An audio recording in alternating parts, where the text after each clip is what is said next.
el Grupo de Análisis Industrial sobre macroeconomía y desarrollo. Bueno, agradezco personalmente al Grupo de Análisis Industrial por haber planteado la realización de esta charla.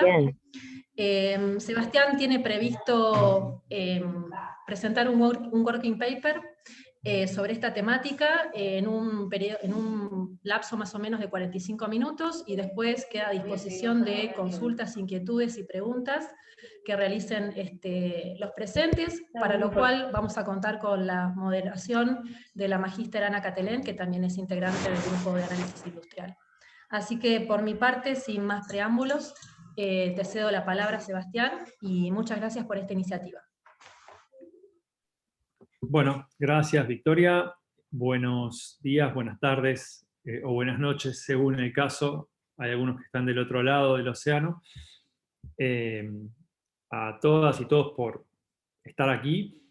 Bueno, como decía Victoria recién en la introducción, yo integro la facultad, tanto a nivel docente como a nivel de investigación, en el marco del Grupo de Análisis Industrial. Comenzamos las actividades allá por el 2014, con algunos seminarios que fuimos a hacer a la facultad para tratar de introducir algunas teorías heterodoxas en todo lo que tiene que ver con la macro. Y bueno, la verdad que es una alegría ver que con el correr de los años eso ha dado resultados positivos que se manifiestan en situaciones concretas, en historias de vida concretas. Algunos de los aquí presentes en la charla en ese momento estaban del lado de los estudiantes, introduciéndose en nuevas temáticas, y hoy algunos tienen sus maestrías hechas, algunos están en Europa terminando sus maestrías, pensando en hacer doctorado, y yo creo que eso, la verdad que es muy bueno ver cómo a veces cuando se siembra se termina recogiendo la cosecha, y me parece importante contar esto porque muchos de ustedes tal vez están en esta instancia de estar promediando la carrera de grado y no tener muy en claro qué hacer después, cómo sigue, en qué consiste la vida académica, y es bueno saber que hay colegas de ustedes, chicos y chicas de la misma ciudad, de la misma facultad, que no hace mucho tiempo estaban en la situación que están ustedes ahora, y que han logrado hacerse un camino dentro de lo que es la actividad académica. Así que eso me parece importante decirlo, porque si entramos directo en la presentación, capaz que es un poco alienante, y a veces es importante también contar estas cosas como para bajar a tierra, ¿no? Quiénes están detrás o estamos detrás de las presentaciones, de los papers, etcétera, que no somos más que gente como ustedes, ¿no? Así que eso como introducción. Yendo ya a la presentación, voy a compartir pantalla. Les pido que me confirmen si se ve. Se ve, se ve. Se ve bien. Bien. Bueno, a ver, como contexto, esto es un trabajo que yo hice a raíz de algunas charlas que tuve con economistas del exterior que me preguntaban cómo puede ser que Argentina esté atravesando hace tanto tiempo problemas que en el mundo se resolvieron ya hace mucho tiempo también. Problemas que tal vez en la mayoría de los países del mundo no parecen ser un problema. Y la verdad que no es tan sencillo explicar qué es lo que pasa en Argentina. Entonces, yo me propuse escribir este trabajo y hacerlo desde un abordaje cuantitativo. Había muchísimas maneras de abordar este problema, claramente. Yo como economista y como alguien que trabaja específicamente en temas de modelización macroeconómica, elegí este enfoque porque es el único enfoque del cual yo creo que tengo algún aporte para hacer, pero de ninguna manera es la única manera de aproximarse al problema. Pero así surge un poco este trabajo. Y esto también yo lo quiero plantear porque hay algunas cosas que yo voy a decir que tal vez puedan parecer un poco simplistas, sobre todo en lo político, pero son simplificaciones, primero porque siempre hay que hacer simplificaciones cuando uno hace un modelo, un trabajo académico, pero segundo, porque obviamente que esto, al estar dirigido originalmente a personas del exterior, uno no se puede poner en el detalle tan fino de la discusión cotidiana que tenemos nosotros en lo político. Uno tiene que tratar de hacer digamos, un cuadro a brocha gruesa como para que quien está del otro lado pueda entender el mensaje principal. Esto es importante aclararlo, por si en algún momento alguna de las cosas que digo parece como no dar cuenta de lo que se discute día a día en la discusión más coyuntural. Hechas estas aclaraciones, bueno, el título del trabajo es el que aparece en la pantalla. La metodología, como les voy a contar, es una metodología específica que voy a contar así brevemente en qué consiste cuando llegue el momento. La motivación entonces de este trabajo tiene que ver con que la década de los 2010 en Argentina fueron, en términos económicos, una nueva década perdida para Argentina. Se podrá argumentar que en otros aspectos hubo conquistas, pero desde el punto de vista macroeconómico creo que es inobjetable que fue mala la década, digamos. Ahora vamos a ver algunos gráficos que de alguna manera muestran que evidentemente no tenemos mucho de lo cual estar contentos respecto de la performance económica.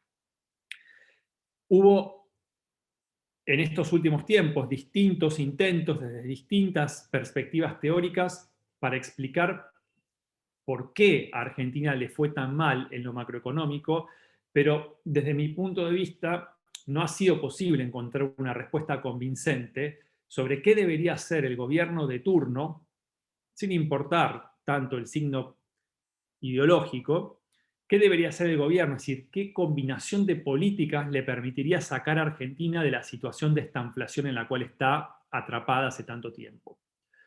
Porque un rasgo interesante justamente es que durante estos 10 años han habido distintos tipos de gobiernos con distintos tipos de programas económicos y sin embargo los resultados parecen ser más o menos los mismos, más allá de los matices. Entonces, el objetivo que yo me propuse en este trabajo es evaluar algunas de las diferentes propuestas que se hicieron a lo largo de este periodo para echar luz sobre las raíces del problema que tiene Argentina y sobre las posibles soluciones. Entonces, la idea de esta presentación es la siguiente. Primero voy a explicitar el problema que me ocupa en este trabajo. Una vez explicitado el problema y la pregunta de investigación, voy a contar algunas palabras sobre el enfoque con el cual yo abordo esta pregunta de investigación. Después procedo a hacer el análisis y finalmente algunas conclusiones de los resultados obtenidos. Entonces, con respecto al problema, y acá, bueno, pido perdón, los gráficos están en inglés porque no hice a tiempo de traducirlos, pero bueno, se entiende. En este gráfico lo que tenemos es en el eje de la izquierda el PBI per cápita, en el eje de la derecha la tasa de inflación, y lo que nosotros vemos si tomamos los últimos 10 años es que el PBI per cápita tiene una tendencia decreciente, o sea, para decirlo mal y pronto, cada vez somos más pobres, mientras que la inflación tiene una tendencia creciente, ¿no? Y claramente vemos que en los años donde hay devaluaciones, en general los años pares, tenemos como saltos de la inflación, después en el año impar baja, pero después en el año par siguiente sube, y en eso estamos, ¿no? Esto como cuadro general, ¿no? Si uno tuviera que resumir la performance macroeconómica argentina, muestra este gráfico y ves algo que es muy difícil de observar en cualquier otro país del mundo. Otro rasgo interesante, cuando uno mira los últimos 10 años, es cómo se perdieron los llamados superávits gemelos. Yo me acuerdo cuando yo estaba en la facultad, en la carrera de grado, fueron los tiempos de los superávits gemelos, ¿no? Entonces yo aprendí macro en los tiempos de bonanza. Pero claro, después de la crisis financiera internacional, eso se revierte y lo que tiende a pasar es, en primer lugar, que la cuenta corriente, que es la línea azul en este diagrama, en la línea vertical, en el eje vertical, lo que estamos midiendo son los balances en proporción del PBI, ¿no? Entonces la línea azul lo que muestra es la cuenta corriente como porcentaje del PIB, y lo que vemos es que hasta finales de la década de los 2000, la cuenta corriente era superavitaria, es decir, Argentina recibía ingreso del resto del mundo por exportaciones, por lo que fuera. Después de la década de los 2000, es decir, los últimos 10 años, ese resultado de cuenta corriente se vuelve deficitario, es decir, Argentina empieza a endeudarse con el resto del mundo. En línea con eso, también se pierde el superávit fiscal. El superávit fiscal lo vemos en la línea roja. Y como lo que estamos midiendo o representando en esa línea, en este gráfico, no es el superávit, sino el déficit, tenemos que verlo en forma invertida. Es decir, cuando la línea roja está debajo de cero, el gobierno tiene superávit. Y eso era lo que pasaba hasta fines de los 2000.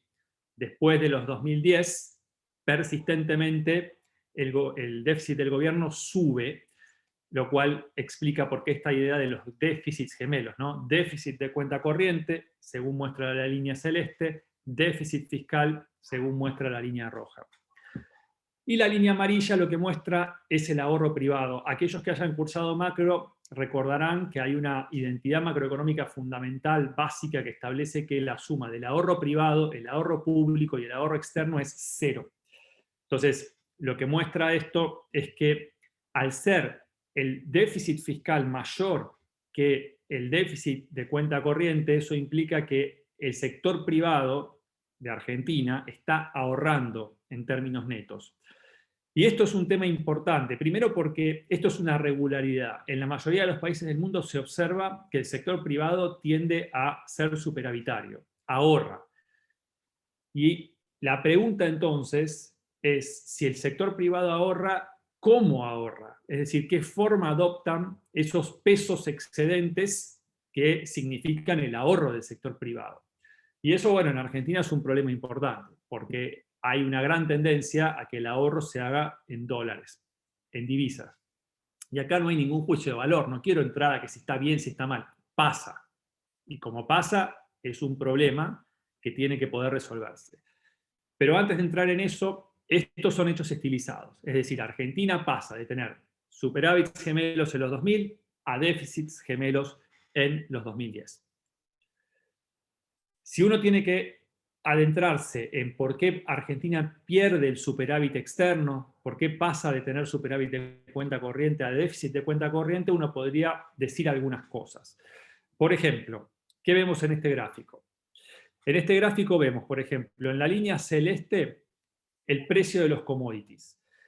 El precio de los commodities, que está representado en el eje izquierdo, lo que vemos es que desde el 2004 al 2012 sube. Más allá de que haya tenido fluctuaciones, hay una tendencia creciente. Y obviamente eso a Argentina la tiende a beneficiar porque Argentina es exportadora de commodities. Después del 2013, el precio de los commodities cae muchísimo y se estanca durante el resto de la década hasta hace unos meses que empezó a rebotar nuevamente el precio de los commodities. Entonces, claro, Argentina, sobre todo en la segunda parte de la década pasada, tiene que vivir con precios de commodities que tal vez no fueron los positivos que fueron en la segunda mitad de la década de la 2000, ¿no? Esa es una primera causa que está detrás del deterioro en la cuenta corriente de Argentina. Otra causa la podemos ver, por ejemplo, en la línea roja, que es el producto, el PBI de Brasil. Brasil venía creciendo desde el 2004 hasta el 2012, 2013, de manera bastante regular, hasta que entra en una crisis política de la cual todavía no ha salido, y no sabemos cuándo va a salir, que deriva en un estancamiento. Y esto es importante porque gran parte de las exportaciones industriales de Argentina van a Brasil. Entonces, si Brasil está en crisis, Brasil no crece, una parte del ingreso de divisas de Argentina se ve resentido. Segunda razón por la cual Argentina empieza a tener una peor performance en términos de la cuenta corriente.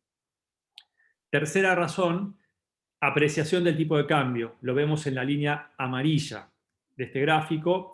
Cuando la línea amarilla va para abajo, el tipo de cambio se aprecia, es decir, que los bienes y servicios de Argentina se hacen más caros respecto de los bienes y servicios del resto del mundo, con lo cual puede pasar que algunos sectores dejen de poder exportar. Esto tal vez no es el caso de los productos primarios como la soja, pero hay otros sectores para los cuales el tipo de cambio real sí es una variable importante a la hora de poder exportar más o menos a los otros países. Y después hay un factor muy importante que es el de la línea verde, que es el balance energético, que esto lo estamos viendo en el eje derecho en porcentaje del PIB. Lo que vemos es que el balance energético de Argentina hasta fines de los 2000 era positivo, es decir, Argentina exportaba más de lo que importaba de energía, y después se vuelve deficitario, en parte por el alto crecimiento que tenía Argentina hasta ese momento, en parte por la falta de inversión en ese sector, cuestión que Argentina se vuelve un importador neto de energía, lo cual es un problema enorme, porque ¿qué quiere decir eso? Que quiere decir que cuando vos creces necesitas más energía, lógicamente, y si vos no producís esa energía, la tenés que traer de afuera, la tenés que pagar en dólares. Entonces, ahí tenemos otra parte o otra explicación de este combo que deriva en un deterioro de la performance externa de Argentina en la década pasada. Si queremos hacer un zoom en lo que es el deterioro fiscal de Argentina en los últimos 10 años, lo que vemos en este gráfico es una serie de componentes del resultado fiscal del gobierno general. En el eje vertical estamos viendo en porcentaje del PIB cuánto pesa cada uno de los componentes que estamos mostrando acá. Las líneas azules lo que muestran es el ingreso del gobierno. Lo que vemos es que la recaudación subió, sobre todo si uno compara punta a punta, 2004-2019, uno ve que la presión tributaria, de alguna manera, la recaudación del gobierno creció, pero también creció el gasto y creció más, que eso es lo que vemos en las barritas que están hacia abajo, ¿no? Del cero hacia abajo.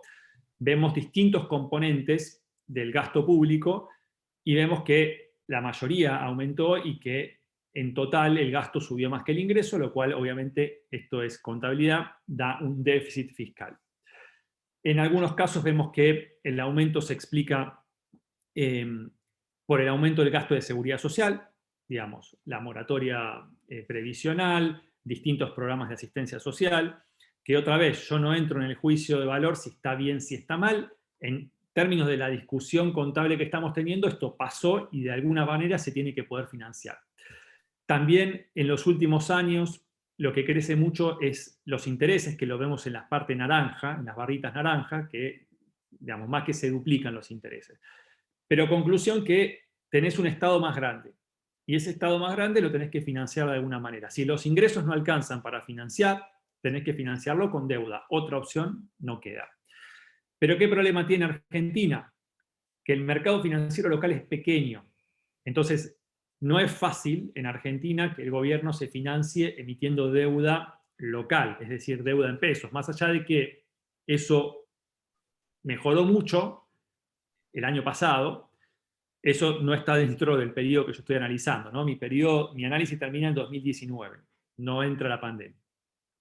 Pero aún así tampoco es fácil el financiamiento en pesos, por distintos motivos.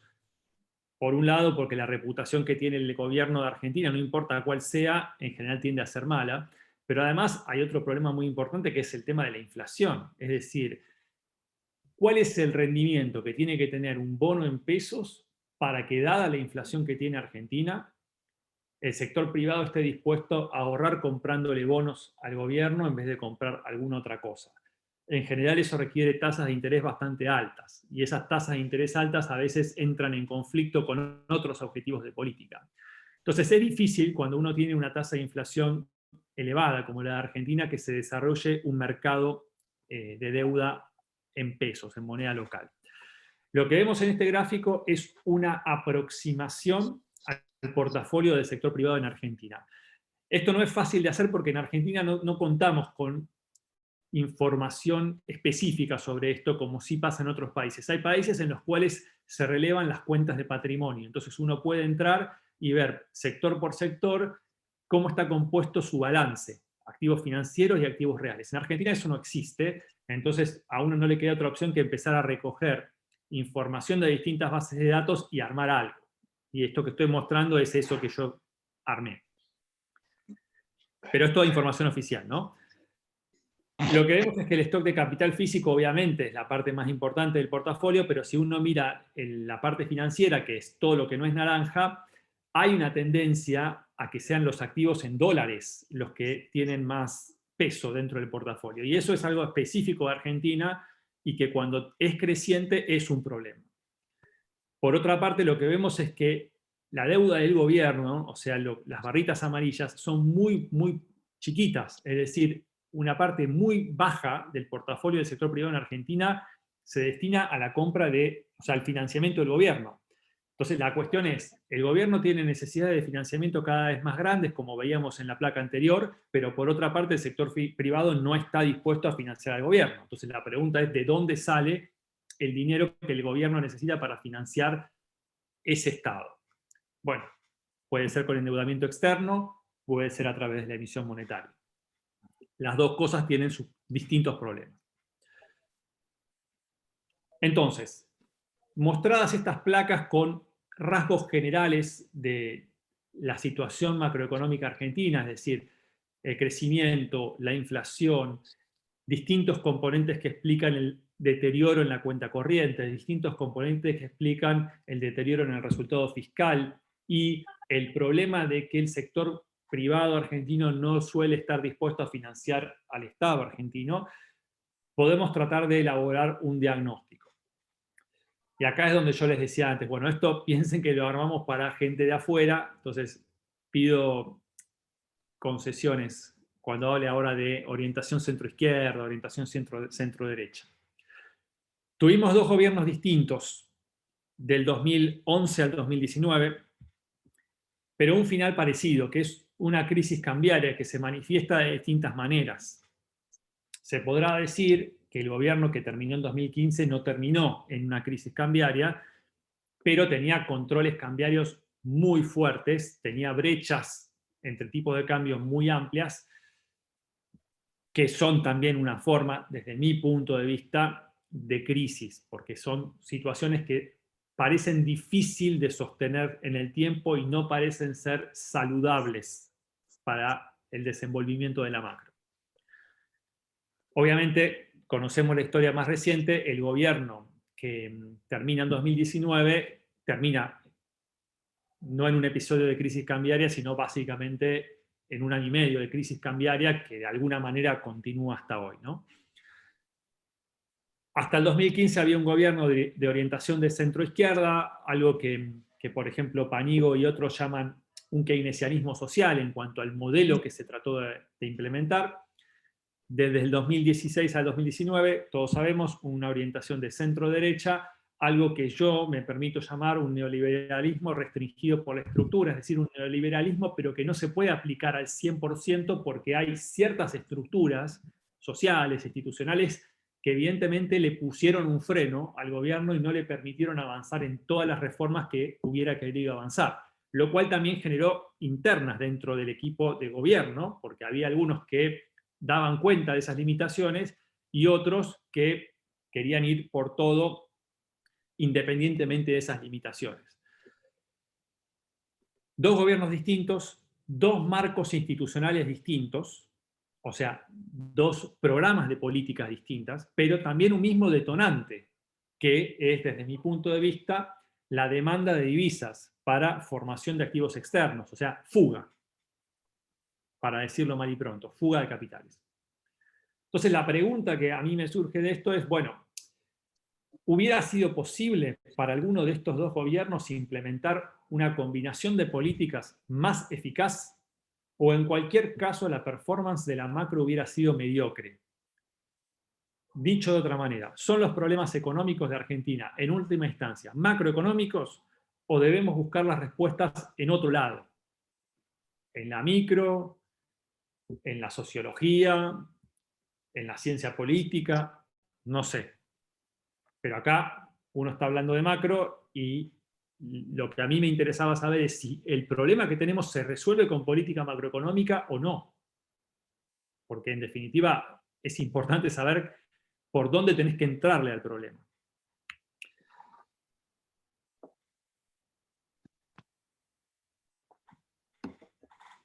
Para abordar esta pregunta de investigación, yo me sirvo del siguiente conjunto de cosas. Por un lado, en cuanto a la teoría, las teorías post-keynesianas del ciclo y la inflación, es decir, entendemos que la trayectoria de la economía, el PIB, para decirlo de forma sintética, está guiado por la demanda y no por la oferta, lo cual no quiere decir que no puedan haber restricciones de oferta, pero fundamentalmente lo que mueve el PIB es la demanda.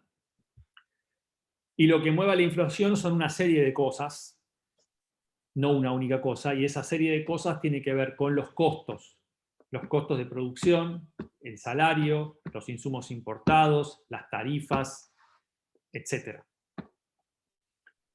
Teorías estructuralistas latinoamericanas del ciclo. Aquellos que hayan cursado desarrollo tal vez ya lo vieron, ¿no? Esta idea de que en Argentina y en algunos otros países de América Latina también, lo que tenemos son ciclos que están guiados por problemas en el balance de pagos, ¿no? Cuando aparece la restricción de balance de pagos, es decir, cuando la economía se queda sin dólares, aparece una recesión, o sea, crisis, recesión, después la economía se recupera, pero después llega un punto en donde otra vez escasez de divisas o algún shock externo y otra vez la crisis.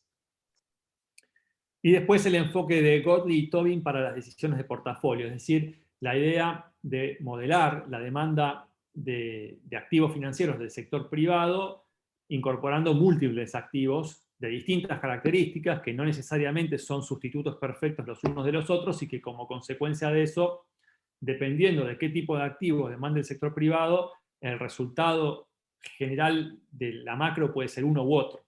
En particular, lo que yo planteo como hipótesis es que, bueno, dado que lo que vemos es que el sector privado tiende a demandar una gran parte de su ahorro bajo la forma de divisas, si la economía no genera esas divisas, entonces está condenada a la crisis.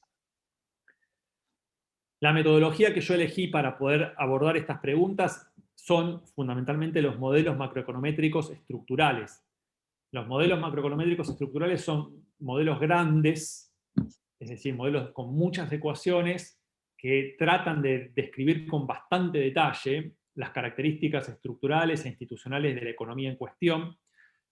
Digamos, no priorizan la simpleza, sino que priorizan tal vez el detalle. Dentro de los modelos macroeconométricos estructurales podemos tener distintas clases de modelos. Yo en particular trabajo con modelos stock-flujo consistentes. Ahora voy a decir algunas palabras al respecto.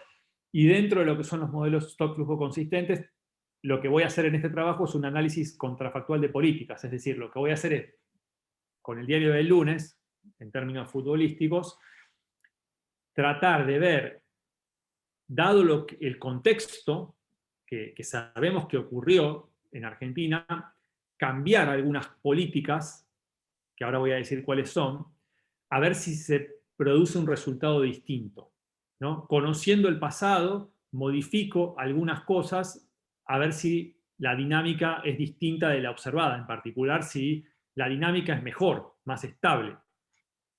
Obviamente que esto no está exento de críticas, o sea, no hay ningún ejercicio econométrico o de simulación o de pronóstico que sea puro, todo uno lo puede criticar desde algún lado, pero básicamente lo que yo me propongo hacer, y esto es algo que está en proceso, no lo tengo terminado, es tratar de probar la mayor cantidad de combinaciones posibles de políticas, a ver si hay alguna que da bien. Después podemos ver si esa que da bien tiene supuestos razonables o si uno la puede criticar por algún lado, pero para mí lo primero es tratar de encontrar una combinación que, dado un determinado contexto, produzca resultados mejores de los que hemos observado. Así es un poco el enfoque, ¿no?, que yo decidí trabajar. Entonces, si yo tuviera que sintetizar lo que pasa acá, si tuviera que contar la historia de una manera muy sintética, lo que diría es que en Argentina el crecimiento genera inestabilidad a través de tres canales.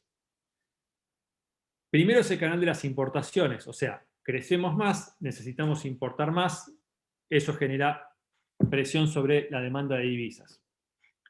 El segundo canal es el canal de la distribución del ingreso. Crecemos más y se acrecenta la puja distributiva, ¿no? ¿Cómo se reparte esa torta? La torta vendría a ser el PIB. Bueno, ¿cuánto se llevan los empresarios? ¿Cuánto se lleva el campo? ¿Cuánto se llevan los trabajadores formales? ¿Cuánto se llevan los trabajadores informales? ¿Cuánto se llevan los cuentapropistas? Esa discusión, desde un enfoque keynesiano, tiende a tener efectos sobre la inflación. Por eso el gobierno está tan preocupado ahora porque la paritaria no exceda la pauta del 29% establecida, porque considera que si eso excede, o sea, si las paritarias que se negocian exceden esa pauta establecida, eso es mayor costo para los empresarios, que después se traslada a precios y eso genera inflación. Y el tercer canal a través del cual el crecimiento genera inestabilidad en Argentina es el canal del portafolio, que es lo que decía antes. El aumento en la inflación lo que hace es presionar sobre el tipo de cambio. La gente prefiere ahorrar en dólares que ahorrar en pesos, y entonces más crecemos, más ahorro, pero ese mayor ahorro te presiona sobre el tipo de cambio a través de la fuga de capitales. En tanto la oferta de divisas sea suficiente, o sea, en tanto la economía argentina pueda generar dólares como sea, la economía puede continuar creciendo. Pero esto es un equilibrio inestable porque la oferta de divisas escapa al control del gobierno e incluso de los actores económicos. O sea, hay divisas que las podemos, cuya oferta depende de la voluntad de algún actor local. Por ejemplo, el exportador puede decidir si liquida o no liquida, ¿no? Los dólares que obtiene de la exportación. Pero nadie en Argentina decide cuál es el precio internacional de la soja. O nadie en Argentina decide si hay crédito para la Argentina. Con lo cual, la oferta de divisas no es una decisión que esté 100% dentro de nuestras posibilidades. Entonces hay que adaptarnos. En principio tenemos tres fuentes de divisas: exportaciones de commodities, que dependen del crecimiento y los precios internacionales, escapan a nuestro control; exportaciones de manufacturas, que para simplificarlo podemos decir que dependen del crecimiento de Brasil. Nosotros no tenemos ninguna injerencia en el crecimiento de Brasil. Endeudamiento externo, dependen de los factores push y de los factores pull negativos. Los factores push son las condiciones en el resto del mundo, o sea, la tasa de interés de Estados Unidos, la liquidez en el sistema financiero internacional. Cuando los factores push son positivos, tiende a ir capital del centro a la periferia, de los países centrales a los países en desarrollo. Pero esos factores push tampoco los controlamos nosotros. Y después los factores pull negativos. Los factores pull son los factores más idiosincráticos, los que tienen que ver con la situación local en cada país. Y lo que para mí pasa en Argentina es que en Argentina pasan cosas específicas de Argentina que lo que hacen es desincentivar el ingreso de capitales. Al menos en algunos periodos, no siempre. Entonces, los factores push no los controlamos, los factores pull sí los controlamos, pero que los controlemos tampoco quiere decir que el gobierno los controle, ¿no? Porque dentro de nuestra sociedad tenemos al gobierno, pero después tenemos distintos actores, ¿no? Y básicamente, para que las cosas funcionen, y me adelanto un poco a las conclusiones, es necesario algún tipo de coordinación, ¿no? En tanto y en cuanto cada uno de los actores que tiene una cuota de poder en Argentina actúe de manera individual sin coordinar acciones con el resto, me parece que vamos a seguir atrapados en el mismo problema. Entonces, cuando la economía no logra cubrir sus necesidades de divisas, es decir, cuando la demanda de divisas por los tres canales que dije antes supera a la oferta de divisas por los tres canales que están ahí en la placa, lo que pasa es una de dos. O bien una crisis cambiaria, que tiende a ser súbita y profunda, como por ejemplo abril del 2018, o, si se quiere evitar la crisis cambiaria, la imposición de controles de capital fuertes, sobre todo a las salidas de capitales, y restricciones a las importaciones, lo cual afecta negativamente el producto. O sea, los controles de capitales y las restricciones a las IMPO básicamente lo que buscan es bloquear dos de los canales de demanda de divisas. Eso es lo que terminó haciendo el gobierno anterior, por ejemplo, después de las PASO, y es lo que el gobierno actual mantuvo y profundizó, digamos. Entonces, no hubo una crisis cambiaria súbita y profunda desde las PASO hasta hoy. ¿Por qué? Bueno, porque hay controles de capital. Pero los controles de capital tampoco es que no tengan ningún costo. Claramente el costo ya lo conocemos, es la multiplicidad de tipos de cambios paralelos, las expectativas de que va a haber una devaluación, la inflación que se ajusta en base a la cotización de los paralelos, bueno, todas las historias que ya conocemos. En los 2010 Argentina alternó entre estos dos tipos de escenarios y básicamente así estamos, ¿no? Vamos alternando de crisis cambiaria a controles de capital, pero las dos cosas son manifestaciones de la restricción externa. Entonces, pasando al enfoque, o sea, el modelo que yo construí para poder abordar este problema o esta pregunta. Es un modelo, como le decía antes, macroeconométrico, o sea, es un modelo que se estima, es trimestral, que va desde el primer trimestre del 2007 al último trimestre del 2019. Es una economía que distingue a sus actores en 4 agentes institucionales: el sector privado, el gobierno, el Banco Central y el resto del mundo. Es un modelo que incorpora 8 activos financieros y un activo real, 68 ecuaciones, de las cuales 17 son comportamentales, o sea, se estiman econométricamente, y 41 son identidades contables, o sea, son ecuaciones que se cumplen siempre y que reflejan relaciones sobre las cuales no hay ningún tipo de discusión. Por ejemplo, el producto es la suma del consumo, la inversión, el gasto, menos la expo menos la impo. Eso es una identidad contable, eso no hay que estimarlo, eso se suma y obtenés el producto, digamos. Entonces, 17 ecuaciones estimadas, 41 identidades contables. 57 variables exógenas, de las cuales 18 son variables de política. Variables de política son aquellas sobre las cuales el gobierno decide, por ejemplo, la tasa de interés, el IVA, las retenciones, la AUH, el IFE, digamos, son distintas variables exógenas porque las decide el gobierno por fuera de la dinámica del modelo, y sí, y son decisiones. Después hay otras variables exógenas que no las decide el gobierno porque se determinan por fuera de la esfera del gobierno. Por ejemplo, el crecimiento de Brasil, el precio de los commodities, la tasa de interés internacional. Son variables exógenas y están por fuera del control del gobierno. Las ecuaciones estimadas son ecuaciones, digamos, keynesianas estándar, digamos. No innové mucho en eso, más allá de agregar algunos componentes específicos que describen a la economía argentina. Y la técnica de estimación es lo siguiente: cuando hay evidencia de cointegración, se estiman modelos de corrección del error; cuando no hay evidencia de cointegración, se estiman modelos autorregresivos de rezagos distribuidos, que pueden ser lineales o no lineales según el caso. Bien, la estructura de la economía. Lo que estamos viendo acá es lo que se llama, y acá ya me meto en algunas cuestiones específicas de los modelos stock-flujo consistentes. Y me voy a permitir decir 2 palabras al respecto porque creo que es importante, porque en cierto sentido distingue a este enfoque de otros enfoques de modelización. Los modelos stock-flujo consistentes lo que buscan es una descripción comprensiva, detallada y muy rigurosa desde el punto de vista contable de la economía.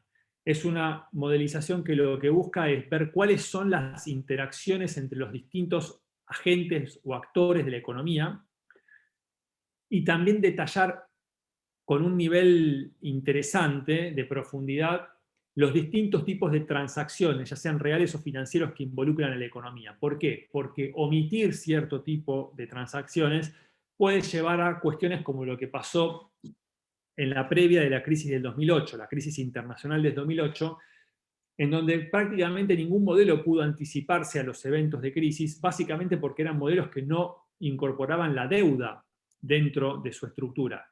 Entonces, claro, en 2008 se produjo una crisis de deuda y ningún modelo económico lo pudo anticipar porque por construcción no estaba explicitada la deuda, su dinámica y qué tipo de actores estaban vinculados entre sí a través de la deuda. Por el contrario, los modelos stock-flujo consistentes lo que buscan es eso, es tratar de ver cuáles son los actores de la economía y a través de qué transacciones reales y financieras están relacionados, y describir eso de una manera contablemente coherente, de forma tal de que cuando yo toco una variable del sistema, se mueve todo el sistema al mismo tiempo. Son modelos de equilibrio general y son modelos holísticos. No se parte del individuo y se generaliza su comportamiento, sino que se piensa o se establece una estructura de la economía y todo lo que sucede sucede en el marco de esa estructura. Estos son algunos comentarios más de índole epistemológico, pero que me parece importante marcarlos porque tal vez no es lo más común a la hora de modelización, por más que es algo que viene ganando atención a nivel global, pero bueno, no, sigue sin ser el mainstream, digamos. Entonces, en esta economía tenemos en las columnas de esta matriz a los actores que conforman la economía, el sector privado, el gobierno, el Banco Central y el resto del mundo. En las líneas o en las filas de la matriz tenemos los activos reales y financieros. En realidad hay un único activo que es el capital, el resto son todos activos financieros. Dinero, depósitos, adelantos del Banco Central, letras, bonos, deuda pública externa, deuda privada externa, activos externos, capital. Fijémonos, por ejemplo, un solo ejemplo, el sector privado. Primera, o sea, segunda columna, ¿no? El dinero, H, es un activo para el sector privado, es un pasivo para el Banco Central. Por eso para el sector privado tiene signo positivo, para el Banco Central tiene signo negativo. ¿Qué es lo interesante de esta descripción? Es que cada activo del sistema se representa como un activo para un actor y como un pasivo para otro actor. Esos dos actores se relacionan a través de ese activo. Y lo mismo pasa para todos los activos, todos los pasivos y todas las transacciones. Con lo cual, acá lo que tenemos es una estructura en donde todos los actores están interrelacionados a través de las variables del modelo. Entonces, si por ejemplo el Banco Central emite dinero, eso aumenta el pasivo del central, pero también aumenta el activo del sector privado, porque en este modelo, como lo estoy describiendo, el sector privado es el único que puede tener dinero, el dinero que emite el Banco Central. Y lo mismo pasa para todos. Por ejemplo, pensemos en la tercera línea, advances, o sea, adelantos. Los adelantos son los adelantos transitorios que le da el Banco Central al gobierno.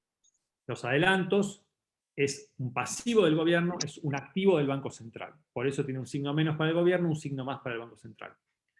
Y así con el resto, salvo con el capital, que a diferencia de los activos financieros, el capital es un activo para quien posee el capital, el inmueble, la maquinaria, lo que sea, pero no es un pasivo de nadie. O sea, la propiedad que yo tengo, la casa en la que yo vivo, es un activo para mí y no me debe nadie esa casa. O sea, los activos físicos no son deuda. En todo caso, pueden tener una deuda como si se hizo uso de crédito para adquirir ese bien de capital.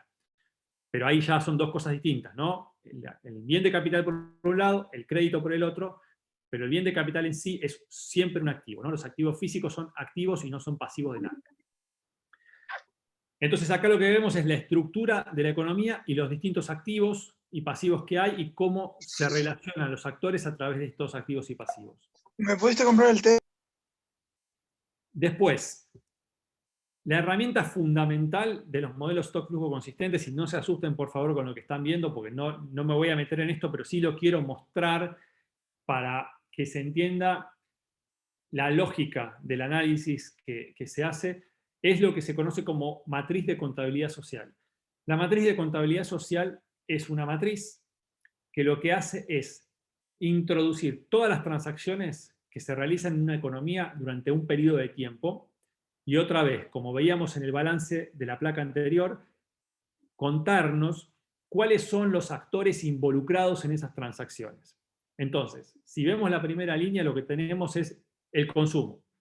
El consumo es algo que los hogares, que son parte del sector privado, le compran, o sea, bienes, servicios que le compran a quienes producen, ¿no? Entonces, el consumo tiene un signo negativo para el sector privado porque es un pago, un uso de fondos, y un signo positivo para la producción porque es un ingreso de fondos para la producción. Cuando uno mira las líneas de esta matriz, ve distintos tipos de transacciones que son muy comunes en nuestra economía, y esas son las transacciones que yo incorporé en el modelo. Es decir, el sistema de ecuaciones que yo no voy a mostrar, lo que hace es describir cada una de estas transacciones que están en la matriz de contabilidad social. ¿Cuáles son esas transacciones? Bueno, consumo privado, inversión, consumo de gobierno, exportaciones, importaciones, pago de salarios públicos, pago de salarios privados, ingreso mixto, impuestos en la producción, IVA, excedente bruto de explotación, o sea, beneficios, impuestos directos, seguridad social, otros gastos, intereses por deuda externa, ya sea públicos o privados, intereses por letras, por bonos, transferencias de beneficios del Banco Central al gobierno, en fin, una serie de transacciones que caracterizan, digamos, a los movimientos cotidianos de fondos que se producen en la economía, que relacionan o a través de los cuales se relacionan los actores que componen nuestra economía, que otra vez están consignados en las columnas de esta matriz. Lo interesante es que si uno mira esta estructura, ¿y por qué uno trabaja con esta matriz? Porque esta matriz lo que a mí me muestra es que si, por ejemplo, aumentamos el consumo del sector privado, esa C negativa que vemos en la intersección de la fila consumo privado y sector privado, eso implica un mayor gasto para el sector privado, pero al mismo tiempo un mayor ingreso para la producción. Entonces, ese movimiento que yo hago, que estoy suponiendo para el sector privado, tiene un impacto en otro sector, que es la producción, pero a su vez ese impacto de mayor consumo, es decir, más ventas para la producción, implica mayor beneficio. Y mayor beneficio para la producción implica, por ejemplo, mayor impuesto que paga a las ganancias. Mayor impuesto a las ganancias implica mayor ingreso del gobierno. Mayor ingreso del gobierno implica, por ejemplo, menor necesidad de financiamiento, de endeudamiento. Todo esto, estas cadenas causales que yo estoy contando, me las da la matriz, no las tengo que inventar yo. Una vez que yo definí la estructura del modelo, es decir, quiénes son los actores y quiénes son o cuáles son las transacciones y los activos que se mueven, ya la propia estructura contable me garantiza que cada vez que se mueve una cosa, se mueve todo al mismo tiempo. Y eso es lo que pasa en la realidad.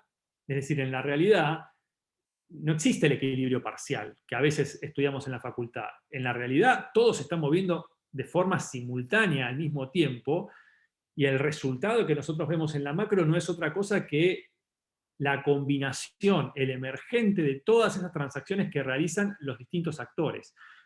Eso es lo que a mí en su momento me sedujo para meterme con este tipo de enfoque metodológico, porque me parecía, y me sigue pareciendo, que es lo que más se parece a cómo funcionan los procesos en la realidad.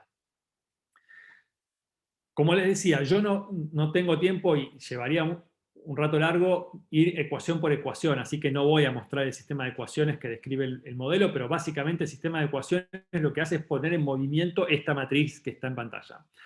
Lo que sí muestro es lo que se conoce como la validación del modelo. ¿Qué es la validación del modelo? Es, bueno, a ver, perfecto, muy lindo, vos me contás un modelo que es súper complejo, con tantas ecuaciones, con técnicas de estimación que parecen complejas, lo que sea. ¿Para qué sirve? O sea, ¿sirve? Porque tranquilamente podría pasar que no. Es decir, que el modelo sea complejo no garantiza de ninguna manera una buena performance. Entonces, bueno, normalmente lo que uno hace una vez que tiene una estimación del modelo es tratar de contrastarla con la trayectoria observada de la variable que quiere uno estimar. Acá lo que estoy mostrando en la línea azul es la trayectoria del PIB real de Argentina. La línea roja es la trayectoria estimada por el modelo. Y es una performance que para mí es aceptable, porque tiende a replicar bastante bien la dinámica de la economía. Obviamente que hay momentos en los que lo hace mejor que en otros, pero normalmente, digamos, para un periodo de 10 años, cosa que no es tan fácil, la performance es positiva. Por lo menos, desde mi punto de vista, es satisfactoria, con lo cual puedo seguir adelante y usar el modelo para hacer el tipo de análisis que quiero. Entonces pasamos a la parte 3, que es justamente el análisis contrafactual. En el trabajo yo hice 4, pero acá voy a presentar 2 para no hacerla tan larga, porque creo que con esos 2 igual se entiende el mensaje al cual yo llego en el trabajo. La primera simulación es con respecto al periodo 2012-2015. Como ustedes saben, en ese periodo lo que tuvimos es un estímulo a la demanda a través de políticas de ingreso y de redistribución del ingreso, combinadas con controles de capitales estrictos a las salidas, restricciones a las IMPO y tasa de interés real negativa, ¿no? Esto es una forma simplista de decir algunos de los principales rasgos del programa macroeconómico que hubo hasta el 2015. Quienes en ese momento estaban en la oposición criticaban ese programa diciendo que lo que tenía que hacer el gobierno es ir hacia un régimen de inflation targeting, liberalizar los flujos financieros y el tipo de cambio y avanzar en un proceso de consolidación fiscal. Voy a mostrar los resultados y después explico la segunda simulación, así no nos embarramos. ¿Cómo es que muestro los resultados? Acá lo que yo hice fue seleccionar algunas variables, porque uno podría mostrar la trayectoria tanto observada como la simulada por el modelo para cada una de las 60 y pico variables endógenas, pero eso sería larguísimo. Entonces yo lo que hice fue seleccionar algunas variables de las que para mí son las más importantes para mostrar el resultado de la simulación. El PIB arriba a la izquierda, el tipo de cambio nominal arriba a la derecha, la inversión abajo a la izquierda, la inflación abajo a la derecha. Las líneas llenas son las trayectorias reales observadas, las líneas punteadas son las trayectorias simuladas por el modelo. O sea, ¿qué es lo que simula el modelo? Es qué hubiera pasado con estas cuatro variables si entre 2012 y 2015 el gobierno hubiera implementado inflation targeting, liberalizado controles cambiarios y tipo de cambio y consolidación fiscal. Bueno, si vamos arriba a la izquierda vemos que el PBI se hubiera derrumbado, más allá de que al principio, en el primer periodo, crece un poquito, porque la liberalización de los controles cambiarios tiene un impacto positivo en la inversión, como vemos abajo a la izquierda. Después, para adelante, el efecto es muy negativo en el producto. ¿Por qué es muy negativo en el producto? Bueno, vayamos arriba a la derecha. La liberalización de los controles cambiarios y la flexibilización del tipo de cambio lo primero que genera es una devaluación. El tipo de cambio sube, la línea punteada está arriba de la línea llena. Después se estabiliza, pero vos tenés inicialmente, 2012, una devaluación. La devaluación, miramos abajo a la derecha, genera una aceleración inflacionaria. Fíjense cómo abajo a la derecha la línea punteada sube muchísimo, más del doble, que la línea llena, que es lo que muestra la trayectoria observada de la inflación. La mayor inflación lo que hace es, como ya sabemos, deteriorar el poder adquisitivo del salario. El consumo es el componente más importante de la demanda agregada en Argentina, entonces cae el consumo, cae el producto, como vemos arriba a la izquierda, y la inversión, que tiene un componente inducido muy alto, es decir, la inversión no sube si la actividad no es alta, porque ¿para qué va a invertir el empresario si sus ganancias están cayendo porque la economía está yendo en picada? Y además, si la tasa de interés es alta, porque recuerden que lo que estamos simulando es un régimen de inflation targeting, donde vos, como Banco Central, subís mucho la tasa de interés para controlar la inflación. Entonces, la inversión tiene todo en contra, que es lo que vemos abajo a la izquierda, cómo se derrumba la inversión.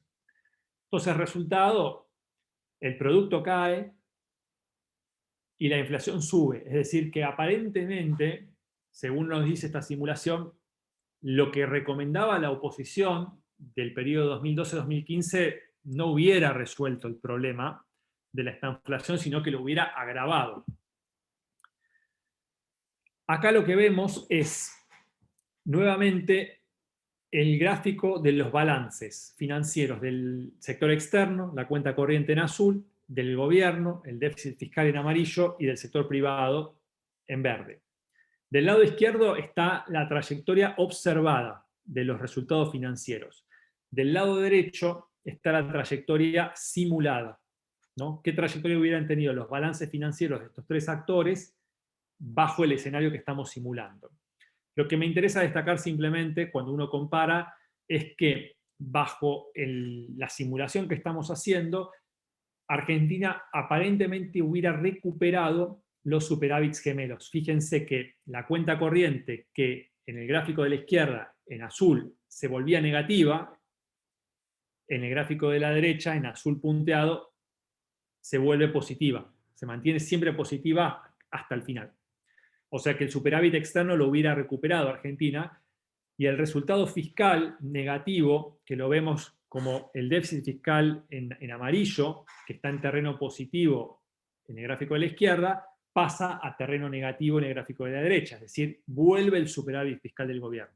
Conclusión, bajo lo que la oposición del 2012-2015 proponía, Argentina hubiera tenido más recesión, más inflación, pero más sustentabilidad, si ustedes quieren, en términos de los balances financieros. La pregunta es, bueno, pero vos ¿para qué querés la sustentabilidad si tenés una economía cada vez más pobre? Eso es, cuestión que tiene más que ver con la ideología que con lo que yo les pueda decir. Entonces, en resumen, esa propuesta, ¿qué genera? La eliminación de los controles de capital produce una devaluación contractiva. La devaluación combinada con la reducción de los subsidios a las tarifas, ahí es donde está la consolidación fiscal, derrota el intento de controlar la inflación a través de la política monetaria. La combinación de una inflación creciente con el aumento persistente de la deuda externa aumenta la formación de activos externos, o sea, la fuga de capitales, lo cual aumenta la presión sobre el tipo de cambio. Por eso terminamos teniendo más devaluación y más inflación en este escenario. Los superávits gemelos, como decíamos antes, se restablecen a expensas del crecimiento y el empleo. Este es el primer ejercicio de simulación que yo hago. Entonces, con respecto a la pregunta de, che, si hubiéramos puesto en el periodo 2012-2015 un programa macroeconómico diferente al que puso el gobierno de ese entonces, un programa macroeconómico más afín al que la oposición pedía, ¿nos hubiera ido mejor? Bueno, lo que yo encuentro con este modelo es que no, nos hubiera ido peor. Segunda simulación. Ahora, con respecto al periodo 2016-2019. Como ustedes saben, en ese periodo lo que hubo fue un gobierno que implementó un régimen de inflation targeting, tal vez no lo dijeron así, pero digamos, convergía a eso, y en la práctica la política monetaria tuvo ese rasgo. Liberalización de los flujos financieros y de tipo de cambio, endeudamiento externo masivo y recortes en el gasto público, más que nada en lo que tiene que ver con los subsidios a las tarifas de los servicios públicos, ¿no? Eso es lo observado. La oposición del periodo 2016-2019 lo que decía es, o la crítica que le hacía al gobierno en materia macroeconómica es, la política monetaria tiene que ser menos restrictiva, o sea, la tasa de interés no tiene que ser tan alta, la liberalización de los controles cambiarios tiene que ser más suave, no puede ser tan abrupta como lo fue, el tipo de cambio tiene que ser administrado, no puede ser flexible como lo era, y el intento de consolidación fiscal también tiene que ser más gradual. Fíjense que acá estamos hablando de la dicotomía gradualismo versus shock, ¿no? Que era tan común en ese momento. Bueno, ¿qué hubiera pasado según el modelo? Acá yo voy a mostrar las mismas variables que para la simulación anterior, ¿no? El PIB, el tipo de cambio, la inversión y la inflación.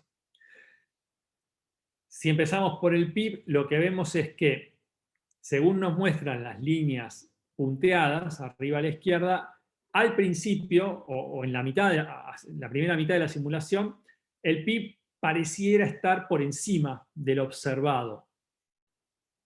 O sea que podríamos concluir que con lo que el programa que la oposición de este periodo decía, la economía hubiera estado un poco mejor en términos de crecimiento.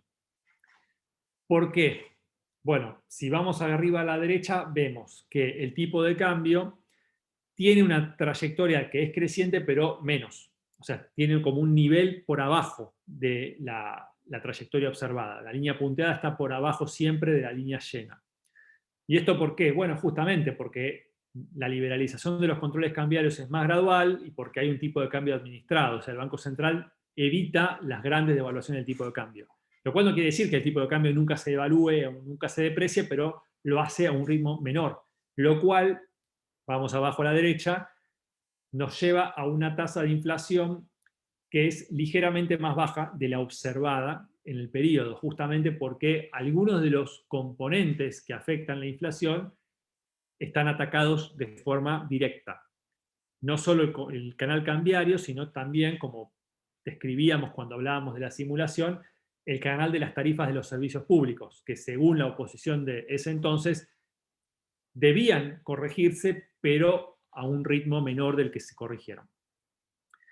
Entonces, menor inflación, menor deterioro en el poder adquisitivo del salario, el consumo puede seguir traccionando la economía.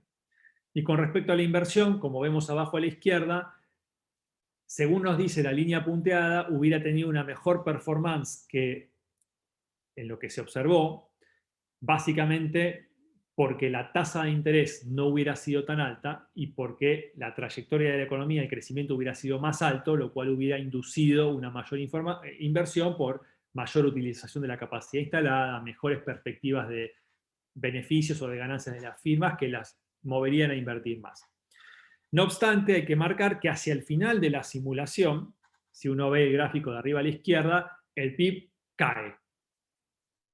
Es decir, que pareciera ser que el programa económico que la oposición del 2016-2019 planteaba, durante un tiempo te genera un mejor resultado, pero después igual, ¿no? Terminamos en una caída importante del producto, una devaluación, como se ve en el gráfico del tipo de cambio arriba a la derecha, lo cual es preocupante.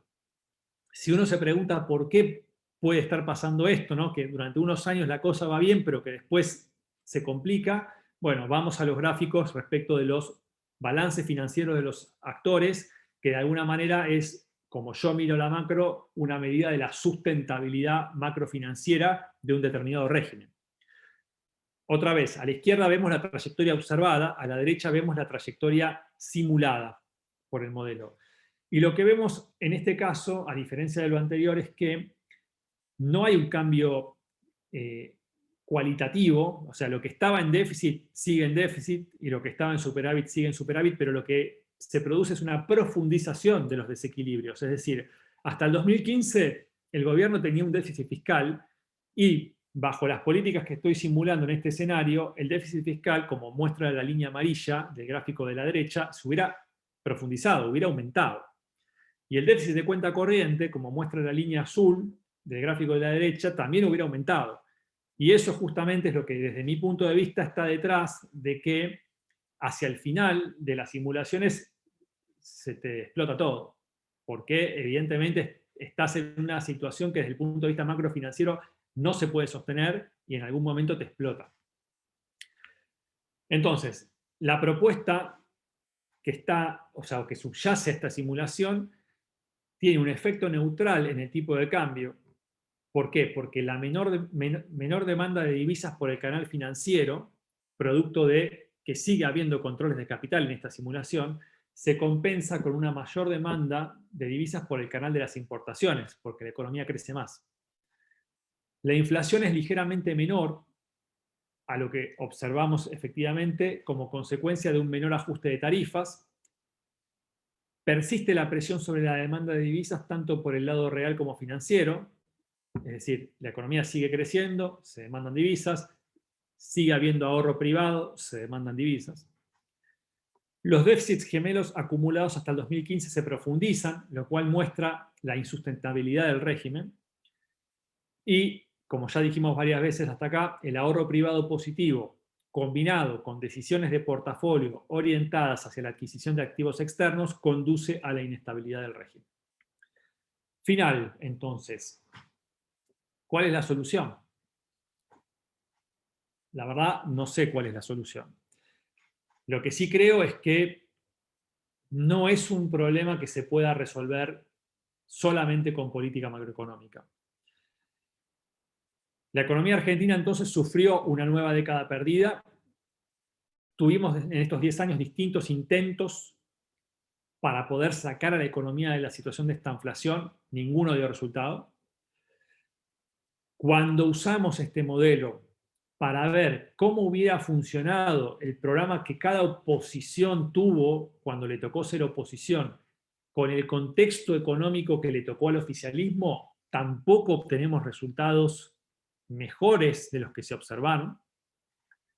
Y si son mejores por un tiempo, pero no parecen ser sostenibles. Con lo cual, a mí me lleva a concluir que posiblemente la causa no sea una causa estrictamente macroeconómica, sino que haya que buscarla en otro dominio, lo cual no implica que no podamos usar a los modelos macroeconómicos y las teorías macroeconómicas para tratar de entender mejor la naturaleza del problema, para seguir buscando, para seguir haciendo sintonía fina y ver si existe alguna combinación de políticas que, dado un contexto, permitan a la economía argentina crecer de manera sostenida y sostenible. Gracias por la atención. Espero que les haya resultado interesante, que no se hayan aburrido y obviamente que estoy a disposición para responder las preguntas que tengan. Bueno, Sebastián, muchas gracias por tu exposición. La verdad que súper interesante, creo que al resto también le debe haber parecido de esa manera. Este espacio de la charla es para que puedan acercar preguntas o comentarios sobre la exposición de Sebastián. Tenemos una primera tanda de preguntas. Si quieren, mientras tanto van comentando el resto y yo te acerco las primeras para que una vez que la hayas escuchado a esta primera tanda puedas darnos tu respuesta. Y mientras tanto el resto, ir anotando en el chat o pedir el turno levantando la mano para que puedan acercar otras preguntas. Antes de eso también recordarles que en el chat está el link para que registren su asistencia, lo cual es importante para después poder enviarles los certificados de asistencia a la charla, así que por favor complétenlo, hay menos respuestas en el formulario que asistentes en la charla, así que les pido que lo completen. Voy con las primeras preguntas que tengo anotadas por acá. Ricardo Panza preguntaba en cuanto a la configuración del modelo, ¿por qué razón el sector privado no tiene depósitos en moneda? Esa como primer pregunta. En segundo lugar, en cuanto a la validación del modelo, Vicky Lacase preguntaba, y de hecho lo hacía disculpándose también por tener que retirarse antes a otro Zoom, preguntaba por qué entre 2012 y 2016 se ve que se sobredimensionan los procesos expansivos y contractivos del PIB, y decía que antes y después se nota que el ajuste se ve mejor, y pregunta si se puede evaluar por qué, y si se puede pensar cómo mejorar el ajuste global del modelo. Y otras dos preguntas que tenemos en relación a las conclusiones del modelo. Una es, ¿qué pruebas has hecho que te llamaron la atención, más allá de testear estas propuestas de políticas que hacían los distintos enfoques o posiciones en cada momento? ¿Qué pruebas hiciste vos que te llamaran la atención y que te permitieran ver que había alguna posible mejor salida macroeconómica, más allá de la restricción global que vos ves? Y otra pregunta que la charlábamos con Vicky en el chat, que es si la solución no está desde el lado de la macro, ¿por dónde pensás que está o por dónde pensás que habría que empezar a buscar? Aunque sea osada la pregunta y osada la respuesta también. Si querés, vas contestando esas y mientras voy juntando otras preguntas que hayan en el chat. Perfecto. Bueno, voy con la de Ricardo. Hola Ricardo, ¿cómo estás? Un gusto verte tanto tiempo. Muy bien, un gusto.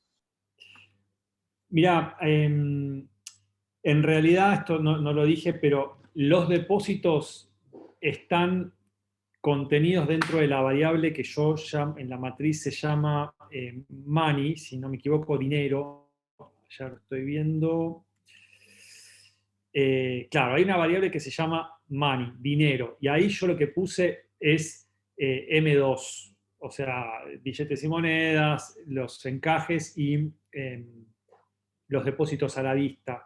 ¿Por qué decidí subsumir todo eso en una única variable? Bueno, porque me parecía que el comportamiento tal vez no era tan distinto y porque el peso en el producto de cada uno de esos distintos componentes que están dentro del M2 no es tan significativo como para justificar tratarlos por separado, pero se pueden hacer porque la información está disponible, con lo cual ahí tiene mucho que ver con cuál es la pregunta que uno quiere hacerse. Si la pregunta que uno se quiere hacer amerita un tratamiento desagregado de esos activos, lo hace, y si no, no lo hace, pero no tiene más que ver que con eso.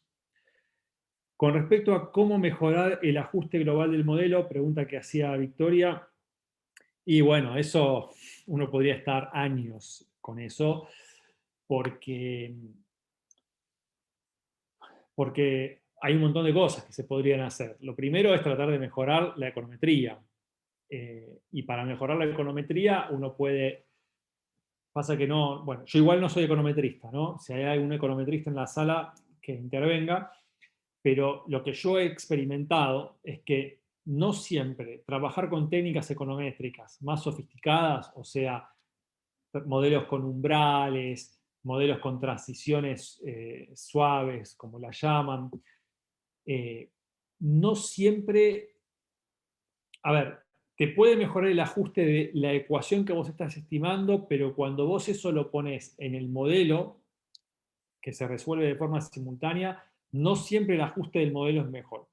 Yo, de hecho, lo que vengo viendo estas últimas semanas, tratando de mejorar este modelo, es justamente viendo cuáles de las ecuaciones puedo mejorar, para mejorar el ajuste global del modelo, y me encuentro con esta situación. Por ejemplo, con la inversión, la ecuación de inversión. Uno quiere tener umbrales en la ecuación de inversión, por ejemplo, para decir, bueno, cuando la tasa de utilización de la capacidad instalada está por encima del X%, la inversión tiende a reaccionar mejor o más sensiblemente respecto del producto que cuando está por debajo de un determinado umbral.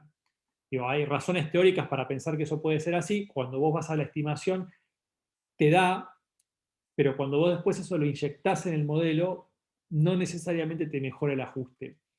Y como son modelos tan grandes, en cierto sentido, no es tan fácil siempre entender por qué bajo ciertas formulaciones o especificaciones de las ecuaciones el modelo funciona mejor y bajo ciertas funciona peor. Sé que no es tal vez una respuesta súper prolija, pero también charlando con mucha gente que hace esto, a todos más o menos nos pasa lo mismo, ¿no? O sea, hay mucho de trabajo artesanal en el sentido de especificar la estructura del modelo, hacer las estimaciones, pero después a la hora de interpretar por qué pasa lo que pasa, siempre está escrito, digamos, por qué pasa lo que pasa. Justamente porque son modelos muy complejos que involucran un montón de procesos que se resuelven de forma simultánea. Así que bueno, ¿qué hago? Bueno, trato de mejorar la econometría, y bueno, y espero trimestre a trimestre a que se amplíe la base de datos para ganar un grado de libertad, ¿no? Porque es un modelo trimestral, cada 3 meses actualizo la base, lo corro de vuelta al modelo, y eso debería mejorar, pero cuando vos en el medio tenés una pandemia que te rompe completamente todo, también es como que eso te complica la econometría. Así que bueno, es un arte, casi diría, el tema de los modelos macroeconométricos estructurales. Después, si estuve haciendo pruebas para ver si efectivamente se puede conseguir un resultado mejor, bueno, lo relaciono con lo anterior, o sea, me puse como objetivo escribir un nuevo trabajo en donde justamente lo que busque sea no tanto a contrastar distintas opiniones que se dieron de distintos sectores políticos en el pasado, sino decir, bueno, a ver, voy a tratar de probar un montón de cosas a ver cuál me da bien, ¿no? Una especie de, como de bootstrapping, como se diría, ¿no? Pruebo todo a ver si algo da bien y bueno, después trato de entender por qué eso que da bien. Pero no empecé a hacerlo porque primero lo que quiero hacer es, relacionándolo con la pregunta anterior, ver si puedo mejorar un poco más el ajuste del modelo para ese ejercicio hacerlo sobre una versión del modelo mejor de la que tengo. Y por último, si la salida no está en la macro, ¿dónde está? Bueno, para mí, el tipo de problema que tenemos en Argentina se resuelve tratando de generar consensos o llegar a acuerdos pero esto puede sonar vago, pero yendo a lo práctico, me parece que es importante que estén en una misma mesa los actores, los principales actores que tienen una cuota de poder suficiente para decidir sobre una determinada variable. Variables que puede ser el tipo de cambio, puede ser los precios de los alimentos, pueden ser los salarios. En Argentina sabemos que hay actores que tienen fuerte poder para influir cómo son los salarios, o cómo son los precios, o cuál es el tipo de cambio, o cuál es la tasa de interés. Lo que necesitamos, me parece a mí, es que haya una coordinación entre esos actores, porque si cada actor reacciona de manera individual frente a lo que sucede, modificando la variable sobre la cual tiene control, no hay nada que te garantice de que ese comportamiento sea coherente con el comportamiento de los N-1 actores restantes del sistema. Entonces, para mí, y este es el rol que tiene que tener el gobierno, es justamente lograr que todos estos actores se sienten en la misma mesa y que cuando sucede algo, una pandemia, una crisis, cambian los precios de los commodities, que todos reaccionen de forma coherente y que no haga cada uno lo que le conviene o que cada uno tome decisiones en base a su propia expectativa de lo que va a pasar. Creo que si no hay coordinación, es imposible que se resuelva esto. El gobierno actual, a través de esta idea del Consejo Económico y Social, creo que lo busca. Yo no sé si lo va a lograr, pero sí me parece importante que exista un espacio como el que se plantea en el Consejo Económico y Social, y es mi deseo que eso efectivamente funcione, es decir, que exista un espacio en donde estén los principales actores y donde se formulen políticas que vayan más allá de la coyuntura, políticas que cambie el gobierno puedan continuar. Si eso no se logra, para mí vamos a seguir, o sea, en 10 años podemos tener la misma charla y los gráficos que vimos van a ser iguales, nada más que con el doble del tamaño de la muestra, pero los resultados van a ser los mismos. Así que a mí me parece que tiene que ver con un tema de coordinación, o sea, es algo que va más allá de la macro, es algo que tiene que ver con la política, ¿no? Y creo que ahí es donde se tiene que ver la capacidad política de nuestros dirigentes, y no solo los que están en el gobierno, todos los dirigentes, ¿no? Los sindicales, los empresarios, los del campo, los de los bancos, todos los dirigentes tienen que poder tener una mirada que esté por encima de su interés sectorial, que es legítimo, pero a mí me da la sensación de que nos ha ido mal a todos, o a la gran mayoría, con esta actitud en donde cada uno reacciona en base a su interés sectorial, ¿no? Creo que eso ya no funcionó, entonces hay que buscar una cosa más de Estado. Buenísimo, gracias por la respuesta a las preguntas. Acá tenemos otra tanda más de preguntas. Le invitamos también a los que quieran, las que quieran, seguir agregando algunas. Todavía estamos en un ratito. Te voy dejando, en realidad son 5 preguntas más. Daniela Calá decía, parece que el contrafáctico es mucho peor en el primer periodo, hasta el 2015, y pregunta, ¿cuán sensibles son entonces los resultados al marco teórico elegido? Un modelo construido en base a un marco keynesiano va a concluir que políticas no keynesianas dan peores resultados, ¿o no? Tenemos también 2 preguntas de Santiago Graña. Cualquier cosa, si querés que te repita alguna de las preguntas o acudir al chat que están ahí. Santi decía, pensando que esto de la respuesta está por fuera de la macro y pensando que hay varias variables macro que se consideran exógenas, que puede que sean parte de un conflicto distributivo, como por ejemplo la tasa de interés, ¿no se podría incluir este conflicto distributivo en ecuaciones de comportamiento? Y dice, por otro lado, respecto a la formación de activos,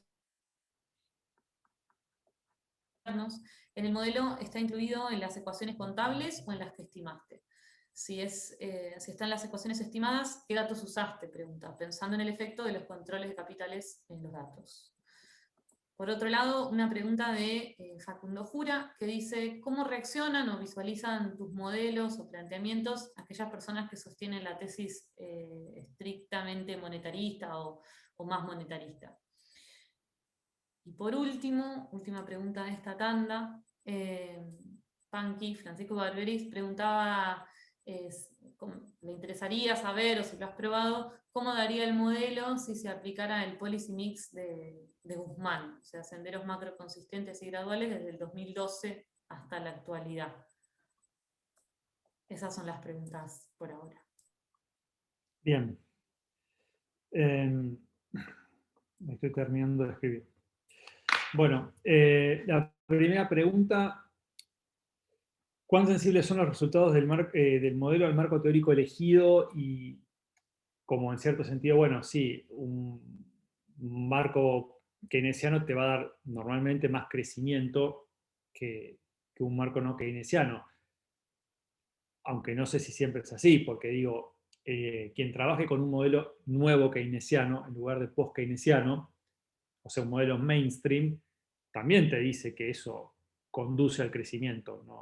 No conozco yo ningún marco teórico de los convencionales, no salvo las teorías del decrecimiento contemporáneas, que justamente lo que buscan es reducir el crecimiento, que diga que sus modelos y sus recomendaciones políticas no generan o no tienden al crecimiento. Pero de todas maneras, yo lo que busqué hacer es representar lo más fielmente posible lo que esas visiones, tanto oficialistas como opositoras, proponían. O sea, yo no modelé lo que yo creo que hay que hacer, sino que lo que hice fue tratar de tomar, de recoger lo que se criticaba y modelarlo. Después, tal vez alguien podrá decir, no, bueno, pero la forma en la cual modelaste inflation targeting podría ser, bueno, sí, siempre puede ser mejor, pero no, me parece importante aclarar que lo que yo busqué cada una simulación no fue yo hacer una recomendación, sino reproducir la recomendación o la crítica que se hacía y ver cómo funcionaba. Y sí, da, por ejemplo, que si uno toma el periodo 2012-2015, la recomendación más mainstream te da menos crecimiento. Pero bueno, eso se lo pudo observar en la práctica del 2016 al 2019. Digo, no es algo que diga yo. Y yendo a lo contrario, si uno ve la simulación del 2016 al 2019, la simulación que refleja la propuesta de política más post-keynesiana, uno diría, te da más crecimiento. Y bueno, y en la práctica del 2012 al 2015 no hubo recesión, hubo un estancamiento con inflación insostenible. Pero esa combinación de restricciones y distintas cuestiones te permitían un nivel alto de crecimiento, pero con una tasa que tendía a cero y que detrás de eso tenía un montón de desequilibrios. Así que bueno, esto yo otra vez, acá lo que busqué hacer es representar cosas que otros decían, no hablar por mí mismo, como sí podría hacer en este otro trabajo que yo les decía en la última pregunta anterior, en donde uno ya trataría de buscar, ¿no?, una combinación que sea más estable. Después, yendo a las preguntas de Santiago, si no se puede incluir el conflicto distributivo en las ecuaciones, bueno, en realidad sí está incluido, porque tanto la ecuación de salarios como la ecuación de precios son estimadas. La ecuación de salarios incluye diversos regresores, dentro de los cuales está, por ejemplo, la tasa de desempleo, como medida del poder de negociación que pueden tener los sindicatos para negociar un salario más alto. Ahí también uno puede trabajar con umbrales, es decir, cuando la tasa de desempleo está por encima de tanto, el poder para negociar es más bajo, y cuando la tasa de desempleo está por debajo del umbral, el poder de negociación es más alto. O sea que ahí hay distintas formas de sofisticar la estimación. Y la estimación de la ecuación de precios incluye el salario como regresor.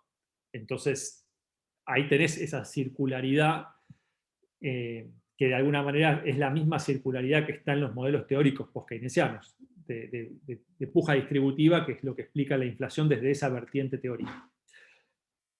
En cuanto a la pregunta respecto de la formación de activos externos, es una ecuación estimada, es decir, hay una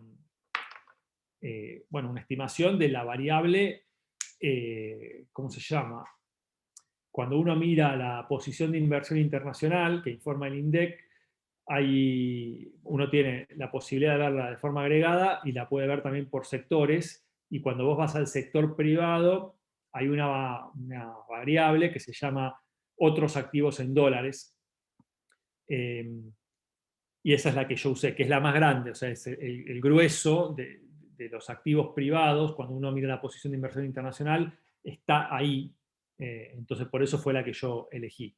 Obviamente, no es la totalidad, pero bueno, es un modelo, uno trata de simplificar, como le decía antes a Ricardo respecto de los depósitos y el dinero. Bueno, esa es la variable que yo tomé y se estima, y eso es lo que te define la formación de activos externos. Después, con respecto a la pregunta de... no sé si entendí bien la pregunta, es cómo reacciona o qué piensa las personas que adhieren más a un enfoque monetarista, a este tipo de modelos. ¿Comprendí bien la pregunta? Sí, ¿qué tipo de reacción hay? Calculo que tiene que ver más con qué críticas has recibido de ese tipo de enfoque. No, me gustaría saberlo. La verdad es que no he tenido comentarios desde ese lado, porque lo que pasa es que, esto hay que decirlo, y siendo sobre todo ustedes estudiantes, creo que es importante ser sincero. En economía, y en macro en particular, tenemos, para ser simplistas, como dos grandes o dos vertientes, ¿no? El mainstream, que sería la economía tradicional, ortodoxa, como se la quiera llamar, que es la que nos enseñan a todos en la facultad, y es la que se enseña en todas las universidades del mundo, y es la que está presente en los organismos internacionales, y es la que tienen en la cabeza la mayoría de los bancos centrales. O sea, es el paradigma dominante, digamos. Y después están las distintas corrientes heterodoxas, que hay distintas, ¿no? Están los marxistas, están los keynesianos, están los serrafianos, están los schumpeterianos. O sea, hay distintas pequeñas escuelas de pensamiento que son críticas del mainstream.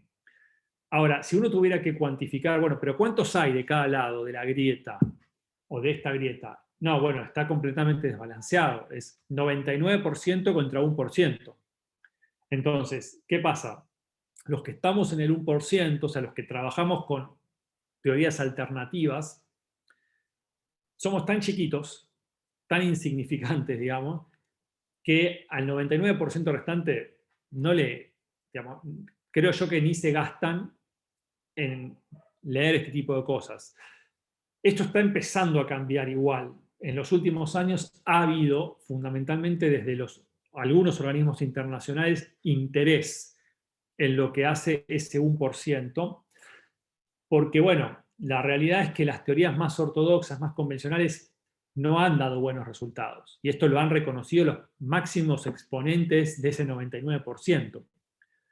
Las crisis recurrentes que se han ido produciendo en el mundo y la incapacidad de los gobiernos para resolverlas y sacar las economías adelante es una muestra que esas recetas de política no terminan siendo eficaces, las del 99%. No es que todo esté mal, pero buena parte parece no estar bien. Mientras que las del 1%, viendo algunos trabajos publicados antes de que se produzcan ciertos episodios de crisis, parecían tener más herramientas para comprender lo que estaba pasando. Esto tampoco quiere decir que todo lo que hace o dice el 1% está bien, pero sí que hay cosas interesantes que tal vez hay que empezar a tomar. Entonces, hay bastante trabajo. Si uno está en el 1%, no es que no tenés dónde trabajar, hay mucho trabajo, pero falta mucho, me parece, todavía para que se pueda producir un diálogo más equilibrado.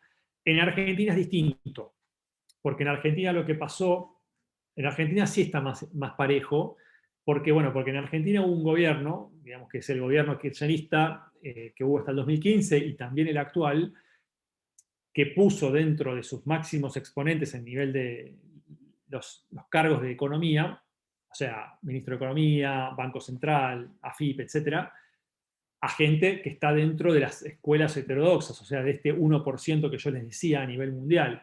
Entonces eso lo que permitió fue que por los lugares que ocupaban esos funcionarios, la discusión en Argentina sea mucho más equilibrada y los que están inscritos dentro del 99% de la ortodoxia dialoguen con el 1% de la heterodoxia porque, bueno, porque esos están en el gobierno, o estuvieron y ahora están de vuelta.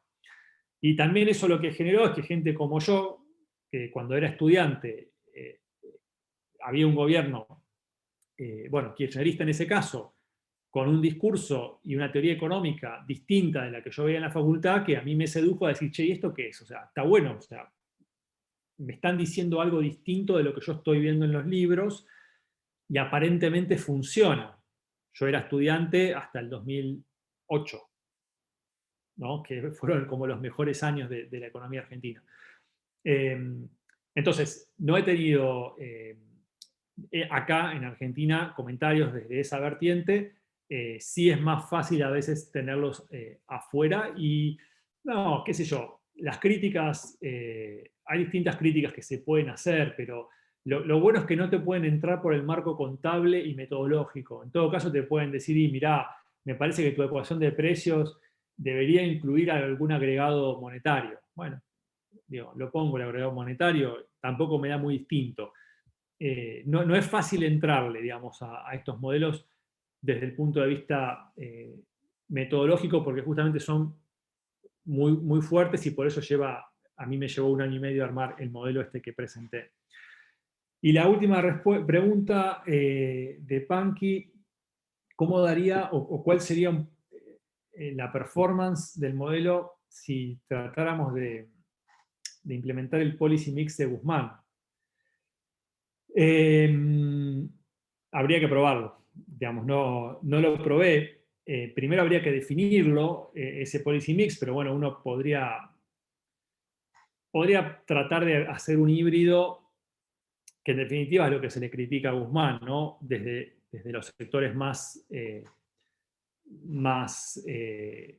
radicales, o sea, más kirchneristas puros, digamos, se le critica como su ortodoxia, ¿no? Por estar como ahí, en el medio, entre lo que podría ser un programa como el que tuvo Axel Kicillof y lo que tuvo el gobierno de Macri. Habría que probarlo. Una hipótesis puede ser justamente eso, que ninguno de los dos extremos funcione, como ya lo vimos, o sea, lo vimos en la historia, y los análisis que yo mostré muestran más o menos lo mismo. Podría haber una hipótesis que diga, bueno, así como a nivel político, tal vez el gris, es decir, esto que Alberto Fernández se mostraba al principio, por lo menos, de ser como una confluencia entre los dos polos de la grieta, tal vez en macro podría ser igual, no lo sé. Yo no creo que lo que en la política funcione, ¿no? como ese equilibrio, como esa síntesis, en la macro necesariamente funcione, porque vos en macro lo que necesitas es una consistencia entre distintas variables y distintos equilibrios que no necesariamente se logran poniendo un poquito de poskeynesianismo, un poquito de ortodoxia, un poquito de marxismo y un poquito de schumpeterianismo. Es como que no necesariamente ese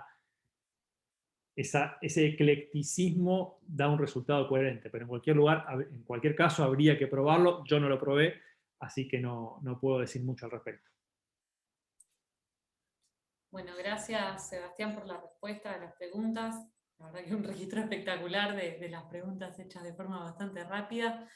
No tenemos más preguntas en el chat y estamos un poquito pasados de tiempo, así que lo que quería hacer es, primero que nada, agradecerte a vos, Sebastián, por el tiempo, la presentación. La verdad que el trabajo está buenísimo y abre un montón de posibles cosas para el futuro, de preguntas, todas estas preguntas que se pueden hacer, de qué se puede probar con ese modelo, están muy buenas. Así que por mi parte, primero que nada, recordarles a los que no hayan llenado la asistencia que lo hagan, y después agradecerles a todos también por su participación. Gracias también al área de economía por la organización, la ayuda que nos dieron con la organización, a Vicky Lacase y a Miguel Gramajo.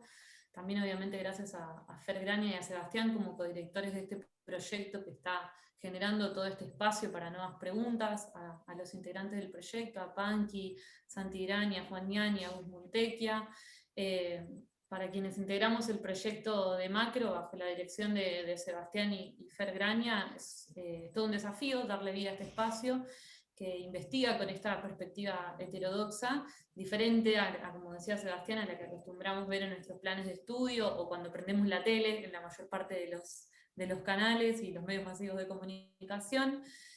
Van a ver que en breve vamos a tener un espacio en la página de la facultad donde vamos a volcar las producciones del proyecto y más información sobre los perfiles de quienes la integran, así que les invitamos a que estén atentos a eso y a que nos consulten sobre cualquier tema que les pueda atraer sobre esto.